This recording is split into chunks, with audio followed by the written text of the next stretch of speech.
對住個鏡頭同你屋企人講聲 hello 啊！係啦，你好。我想咧，我係 Michael 啊，魔術師嚟嘅。今次同你哋咧，其實想俾你睇我一啲珍藏品㗎。嗱，呢兩個銀仔咧係我旅行嘅時候帶翻嚟嘅。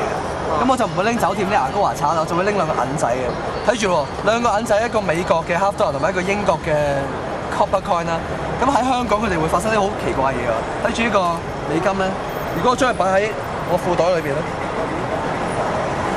裏邊而家剩翻係英國嘅定係美國嘅錢啊？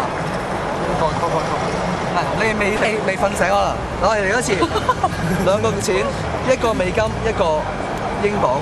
嗱，今次我將個英鎊咧拎出嚟，將佢放喺我褲袋裏邊，好似頭先一模一樣，放喺裏邊啦，係咪？好清楚啦，喺裏邊。今次咧剩翻一個定兩個啊？兩個。係啦，佢翻咗去啦，唔係一個係兩個啊，啱啊，女朋友啱啊。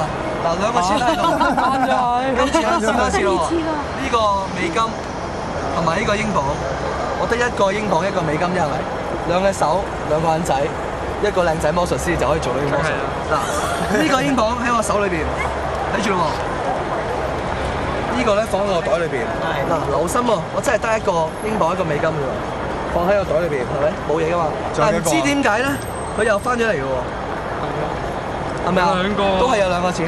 今日最後一次啦，我想你啦。你想你啦，幫我 hold 住我隻手，捉實我隻手。捉實，用呢隻手係啦。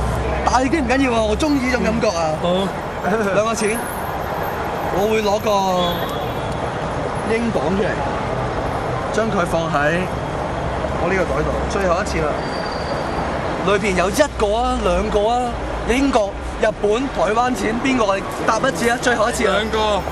啊，好啊好啊，啱啊，差唔多有進步啦。一個都冇啊，走晒啦。